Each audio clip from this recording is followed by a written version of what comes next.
Hey Brown BSU, what's up? It's Stephen Bozier giving you a shout from Havana, Cuba, where I am studying abroad for the fall 2015 semester.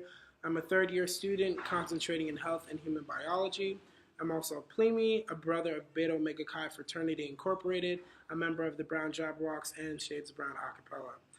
I chose to study abroad in Cuba because I wanted to practice my Spanish 24/7, but I also wanted to learn about Cuba's national healthcare system, which is recognized and lauded worldwide. Cuba is the first and one of the only countries, if not the only country, recognized by the World Health Organization for its elimination of mother to child transmission of HIV. So, as a future physician, there's a lot I can learn here.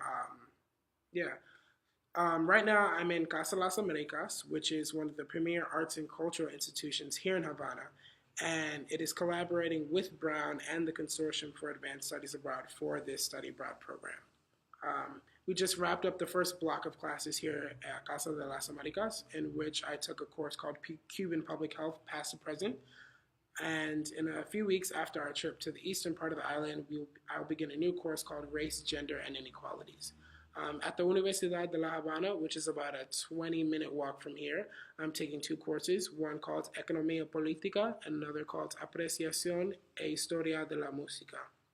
So a political economy and a music history course.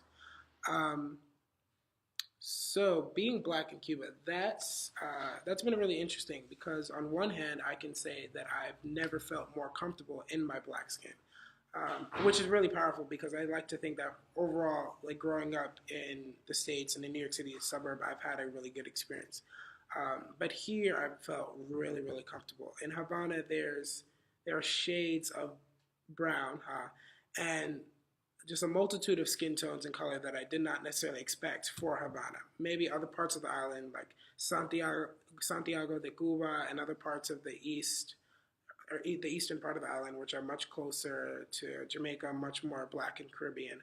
But here, there's definitely a wealth of color that we experienced them from the first hour after landing at Jose Marti International Airport. And that has been really comforting to see. Um, but that's not to say that racism doesn't exist. I mean, that would be crazy because unfortunately it exists everywhere. But it's different than in the United States. The first week, actually, I was here.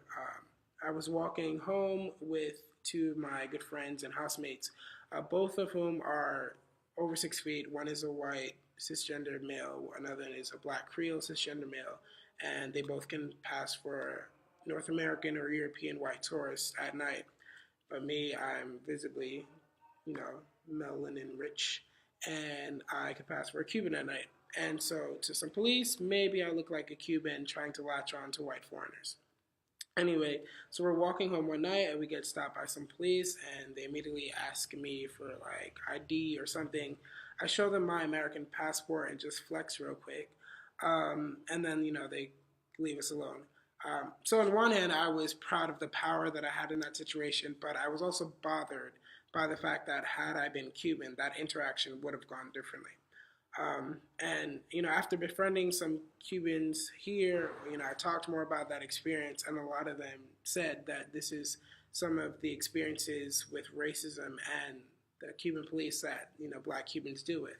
So it's kind of comparable to stop and frisk in New York City or other cities in the U.S. that adopt that policy. Um, but it's important to note that I do not fear the police in Cuba. I do not fear getting shot in Cuba. As a matter of fact, as a foreigner, you're pretty darn safe here. Because one, there isn't really a culture of violence, but two, Cubans are aware of the ramifications of assault on a foreigner.